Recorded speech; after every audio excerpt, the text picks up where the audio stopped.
Assalamualaikum warahmatullahi wabarakatuh. Waalaikumsalam warahmatullahi wabarakatuh.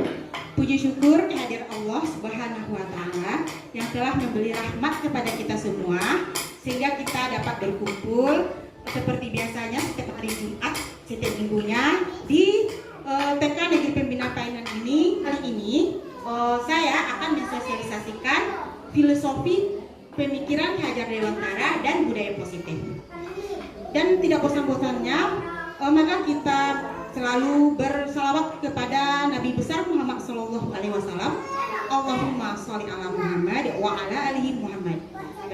Filosofi pemikiran Ki Hajar Dewantara. Di sini Ki Hajar Dewantara mengatakan pendidikan adalah memberi tuntunan terhadap segala kekuatan kodrat yang dimiliki anak agar ia mampu mencapai keselamatan dan kebahagiaan yang setinggi-tingginya, baik sebagai seorang manusia maupun sebagai anggota masyarakat.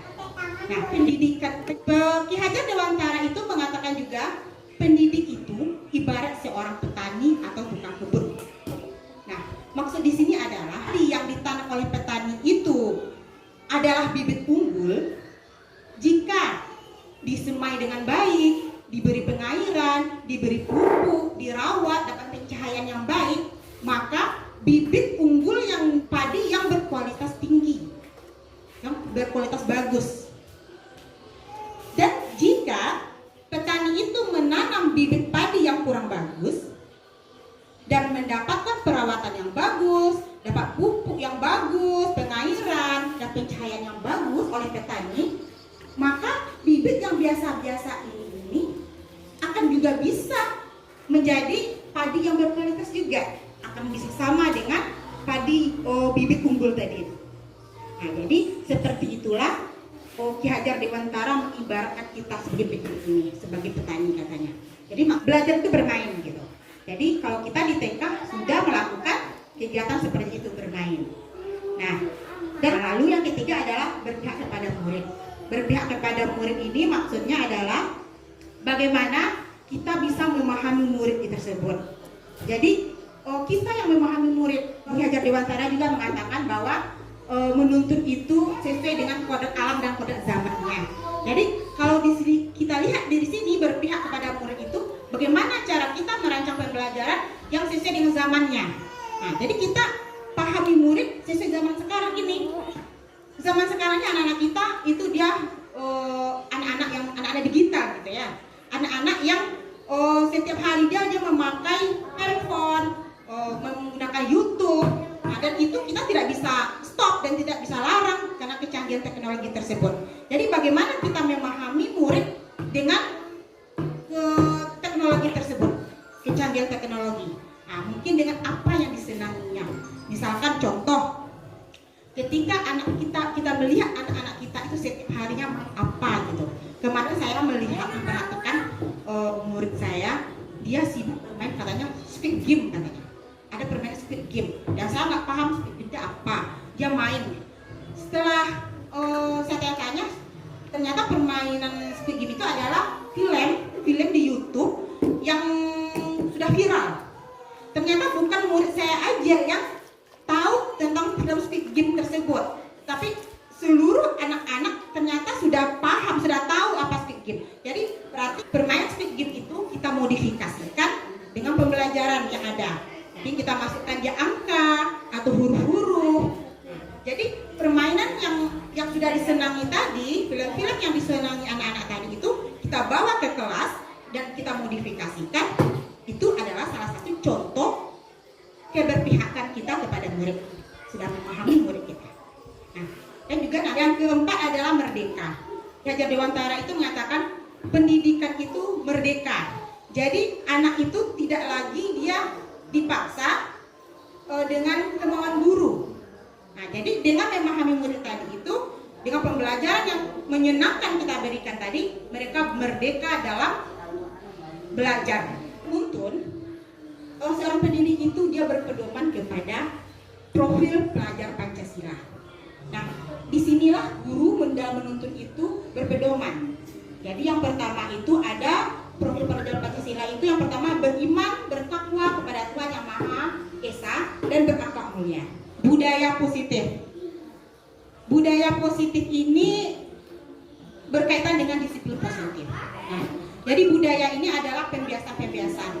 Dengan adanya pembiasan-pembiasan yang telah kita lakukan di sekolah itu akan menjadi sebuah budaya positif.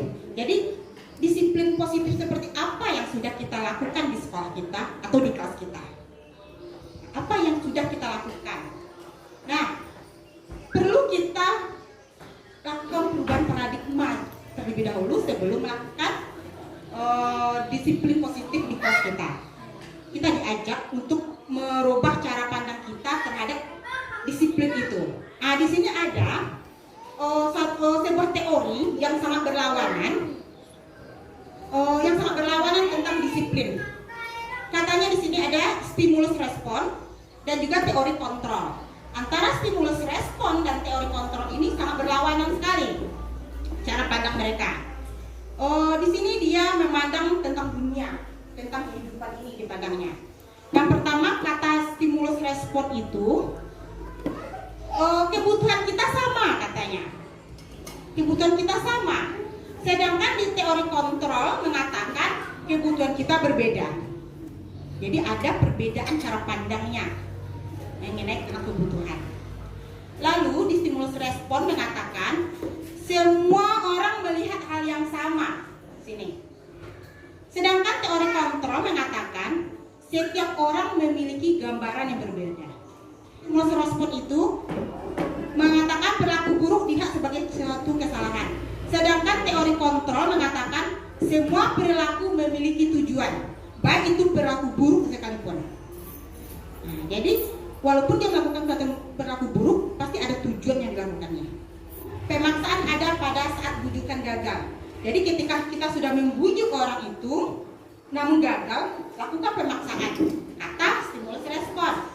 Kalau teori kontrol mengatakan adanya kolaborasi dan konsensus menciptakan pilihan-pilihan baru. Jadi ada kesepakatan dan kolaborasi untuk ketika saat dibujuk tadi gagal. Nah, jadi tidak ada pemaksaan. Lalu di stimulus respon mengatakan model berpikir menang kalah. Ketika melakukan ada suatu kasus di stimulus respon ini dia ada yang menang, ada yang kalah. Sedangkan di teori kontrol menang-menang.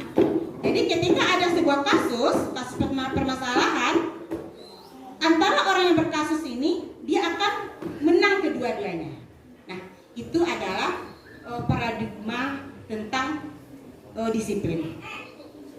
Sekarang konsep disiplin dan motivasi.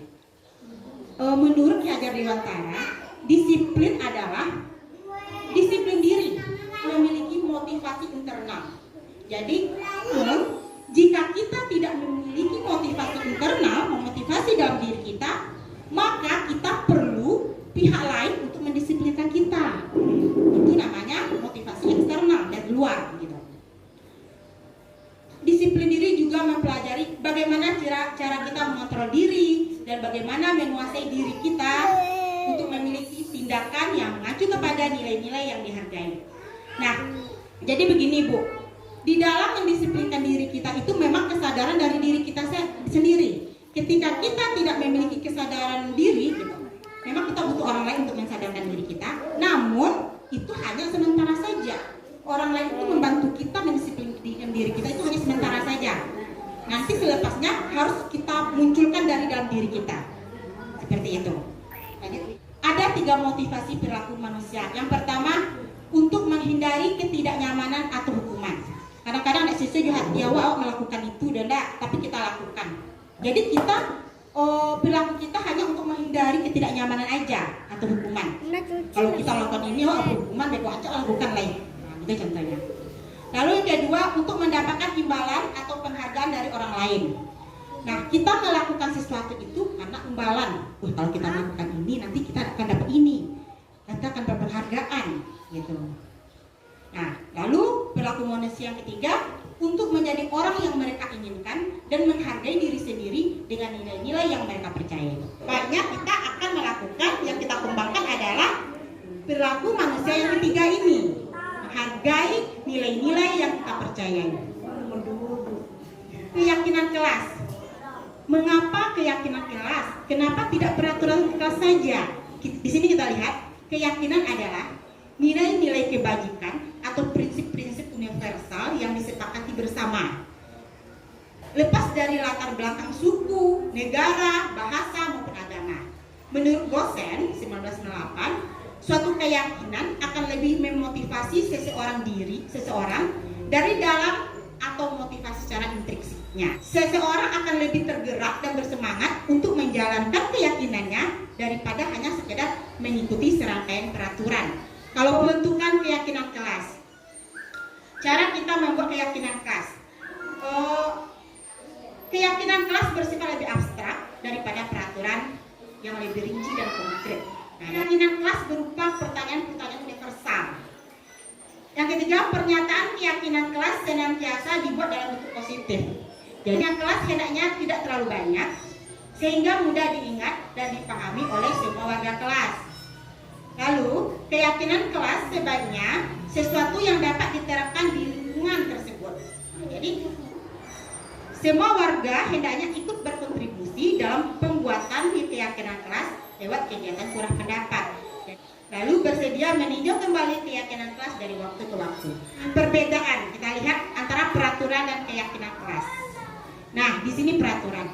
Kalau peraturan itu selalu kembalikan buku ke tempatnya. Itu adalah peraturan.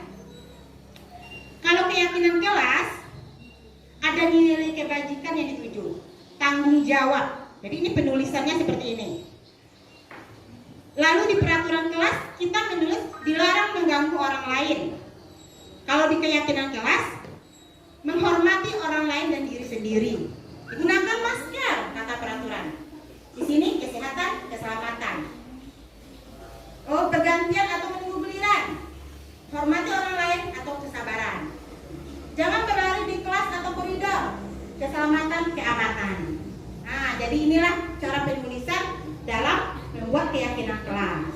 Nah, dengan menggunakan kata kalimat positif juga. Nah, gitu ya. Di sini ada hukuman, sanksi atau konsekuensi dan restitusi. Nah, ini restitusi ya. Nanti restitusi akan kita bahas. Kita lihat perbandingannya. Jika kita melakukan hukuman, identitas gagal akan terjadi satu kegagalan. Kalau kita melakukan hukuman, kalau sanksi dan konsekuensi ataupun restitusi yang kita berikan kepada murid, identitas berhasil. Jadi akan sukses kita melakukan disiplin tadi. Nah, hukuman, sanksi, konsekuensi itu tidak sama. Beda betul. Beda. Kalau hukuman itu ada di sini katanya ada suatu yang menyakitkan. Jadi murid yang mendapatkan hukuman itu dia akan merasa apa gitu? Tersakiti dan juga dia akan ada balas dendam. Nah, di sana. Berarti karena dia mana? Karena dia sifatnya hukuman gitu. Nah, kalau konsekuensi itu sesuatu hal terjadi, memang seperti itu yang terjadi dan dia menerima karena sudah ada kesepakatan tadi. Kalau hukuman ini kalau aturan ada kesepakatan dong, karena kalau hukuman itu sifatnya orang yang berkuasa membuat. Kalau apa tadi keyakinan kelas memang seluruh warga mahasiswa kelas itu yang membuatnya. Nah, dan sebetulnya di sini ada hukuman. Hukuman bersifat tidak terencana atau tiba-tiba aja. Anak atau murid tidak tahu apa yang akan terjadi dan tidak dilibatkan. Karena dia tidak tahu, karena tidak dilibatkan dia tidak tahu. Hukuman bersifat satu arah saja dari pihak guru yang memberikan dan murid hanya menerima hukuman tanpa suatu diskusi atau pengarahan dari pihak guru, baik sebelum atau sesudahnya. Hukuman yang diberikan biasanya berupa fisik maupun verbal dan murid disakiti oleh suatu perbuatan atau kata-kata. Nah, itu hukuman. Kalau kata-kata kasar kita berikan itu termasuk hukuman. Betul? Dan sekarang sanksi atau konsekuensi sudah terancana atau sudah disepakati dan sudah dibahas dan disetujui oleh murid dan guru. Biasanya pembentukan sanksi atau konsekuensi dibentuk oleh pihak guru atau sekolah, murid, dan sudah mengetahui sanksinya yang jadi seperti itu ya Bu. Jadi sanksi atau sanksi bisa diberikan berdasarkan suatu pengukuran. Misalnya, setelah 3 kali tegur oleh guru karena tugasnya belum selesai atau mengobrol, maka murid akan kehilangan waktu bermain dan harus menyelesaikan tugas karena ketertinggalannya. Peraturan ini sudah diketahui oleh murid dan diketahui sebelumnya. Nah, jadi itu konsekuensi. Sudah ada kesepakatan kita dan sudah tahu anaknya. Pemenuhan kebutuhan dasar. Nah, sekarang kita kenal kebutuhan dasar dulu. Kebutuhan dasar. Yang pertama itu kebutuhan dasar pemenuhan kebutuhan hidup. Misalkan contoh begini. Nih misalnya, si Aning ini mengambil makanan temannya ketika makan bersama. Sementara si Aning ini ada makanan dari rumah. Namun dia mengambil makanan yang ada punya temannya tadi dengan cara yang kurang tepat untuk memenuhi kebutuhan dasar. Dia suka makanan itu, mungkin dia bosan dengan makanan mamanya yang dibawa setiap hari itu, bosan dia melihat makanan teman yang lebih enak, dia ambil. Jadi dia berusaha untuk memenuhi kebutuhan dasarnya tadi dengan kebutuhan dasar itu kesenangan. Kesenangan banyak ya, kesenangan. Kebutuhan dasar kebebasan ini anak itu tidak mau diatur, jadi dia suka bebas gitu aja. Itu ada juga kebutuhan dasar. Lalu cinta dan kasih sayang. Kebutuhan dia butuh kasih sayang. Ya, penguasaan itu dia merasa dirinya hebat, dia merasa kuat gitu kan dari teman-teman yang lainnya. Jadi dalam kelasnya sesuka hatinya, ada penguasaan dia dalam kelas itu. 5 posisi kontrol guru. Nah, tadi kita sudah melihat kebutuhan dasar manusia seperti apa kebutuhannya. Nah, bagaimana posisi kita sebagai guru mengontrol murid kita? Nah, di antara yang 5 ini, kira-kira mana yang sering kita lakukan? Yang pertama itu sebagai penghukum. Bagaimana sebagai penghukum? Mengatur. Nah, penghukum tadi itu biasanya bersifat fisik atau verbal. Jadi dia bisa menyakiti anggota tubuhnya dan juga dengan berkata-kata kasar. Nah, itu biasanya penghukum. Contohnya begini. Dengan fisiknya melototkan mata saja ke anak itu sudah termasuk menghukum. Berkata-kata kasar itu menghukum. Suara keras itu adalah menghukum. Nah, itu adalah kontrol kita sebagai guru, penghukum. Lalu membuat orang merasa bersalah. Membuat orang merasa bersalah seperti ini. Suara kita pelan, lembut, dengan kata-kata seperti ini. Ketika anak melakukan kesalahan, kita lakukan begini. Bagaimana sih kamu? Ibu sudah melakukan hal ini kepada kamu, namun kamu juga masih melakukan hal seperti itu. Bagaimana dengan orang tua kamu? Apakah kamu tidak kasihan sama orang tua kamu? Orang tua kamu udah capek-capek kerja cari uang, ternyata kamu belajar seperti ini. Itu adalah posisi kita sebagai guru, kontrol kita sebagai guru, membuat orang merasa bersalah. Teman, guru sebagai teman, misalkan ketika anak kita bermasalah, kamu gimana? Loh, kok kamu gitu sih? Jadi teman seperti itu. Kok kamu gitu? Dan kalau kamu gitu lagi ya, ayo mana lagi? Yang bagian mana yang belum selesai? Ayo bapak bantu, ayo guru bantu. Jadi kita memposisikan diri kita sebagai teman. Mungkin anak-anak akan senang dan anak-anak bisa berubah. Namun anak itu akan tergantung kepada guru seseorang itu saja. Ketika ada guru lain yang masuk menyelesaikan masalahnya, dia nggak akan dengar. Nah, jadi kalau kita memposisikan diri kita sebagai teman kepada anak, anak akan ketergantungan kepada guru itu. Lalu kontrol kita sebagai monitor atau pemantau. Nah, jadi di sini guru sebagai, sedangkan manajer itu adalah guru dan murid sama-sama menyelesaikan permasalahan. Ketika anak melakukan sebuah permasalahan, melakukan sebuah kasus, guru dan anak berusaha bersama-sama mencari solusi dari permasalahannya dan melakukan perbaikan terhadap teman yang sudah yang bermasalah tadi itu. Nah, lanjut ya. Terakhir adalah segi segitiga restitusi. Nah, inilah restitusi tadi. Apa itu restitusi? Restitusi itu adalah kondisi bagi murid untuk memperbaiki kesalahan mereka sehingga mereka bisa kembali kepada kelompoknya. Nah, restitusi itu adalah kerjasama antara murid dan guru. Guru membantu murid untuk menyelesaikan permasalahannya sehingga mereka antara yang bermasalah tadi itu menjadi baik dan tidak ada yang tersakiti karena kita sudah mencarikan solusi dari permasalahan tersebut. Itu restitusi. Restitusi yang membedakannya dengan program disiplin lainnya. Kalau restitusi bukan untuk menebus kesalahan, namun untuk belajar dari kesalahan. Itu restitusi. Restitusi itu memperbaiki hubungan. Restitusi adalah tawaran, bukan paksaan. Restitusi mencari kebutuhan dasar. Lalu restitusi diri adalah cara yang paling baik, hal yang terbaik. Jadi restitusi itu cara yang paling baik, maksudnya itu merefleksi diri. Jadi restitusi itu mampu merefleksi diri kita ketika kita mengadakan masalah. Restitusi fokus pada karakter, bukan tindakan. Restitusi itu menguatkan. Restitusi fokus pada solusi. Restitusi mengembalikan murid yang berbuat salah pada kelompoknya. Jadi ketika murid kita ada permasalahan, ada kasus bersama temannya, lalu kita lakukan restitusi bersama mereka, nah, kita tujuannya adalah untuk mengembalikan murid kepada kelompoknya. Jadi tidak terpecah, tidak ada dendam di antara mereka itu. Jadi dia tetap berteman kembali gitu. Nah, itu adalah ciri restitusi dibandingkan dengan disiplin lainnya. Cara kita melakukan restitusi terhadap anak kita.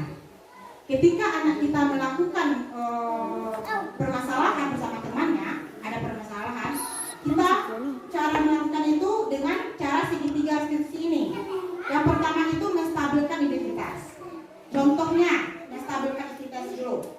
Ketika dia punya masalah, kita stabilkan dengan cara seperti ini. Setiap orang pasti pernah melakukan kesalahan.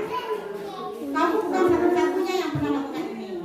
Nah, kita ajak dulu dia, kita stabilkan dulu dia kan, dengan kalimat seperti ini. Oh, ibu tahu, ibu juga pernah melakukan seperti itu, kesalahan itu.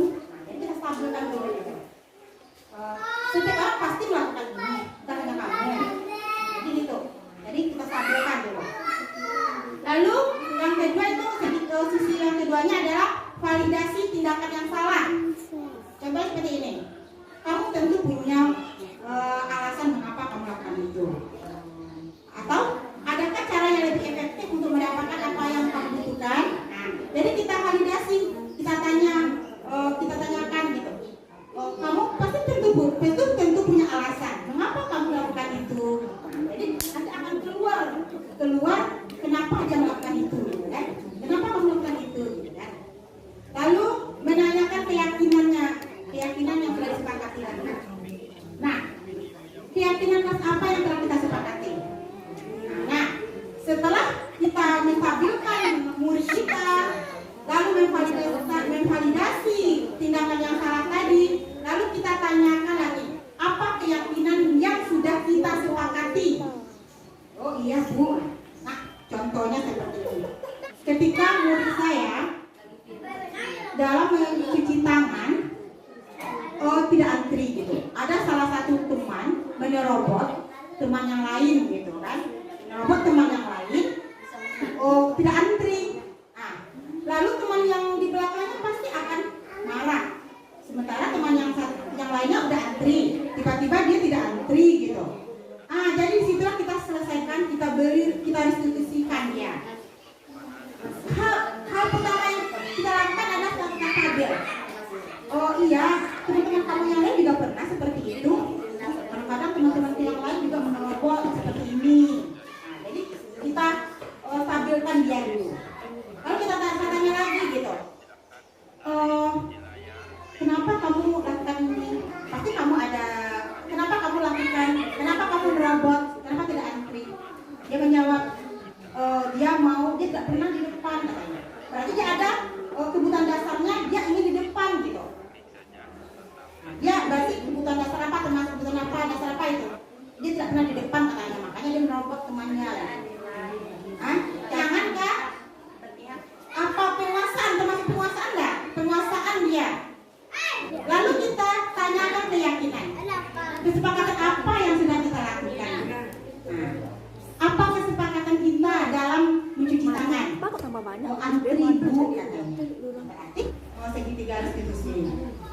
Dan di sini juga penyelesaian masalahnya juga kita mengharapkan anaknya tidak mengulang kembali kejadian tersebut.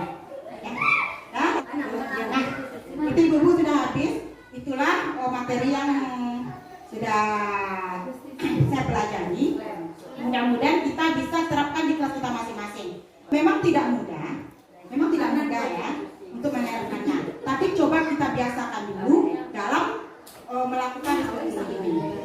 Nah, sekian dari saya ucapkan terima kasih banyak kepada teman-teman yang sudah menyempatkan waktunya dengan cuaca yang panas, gerah seperti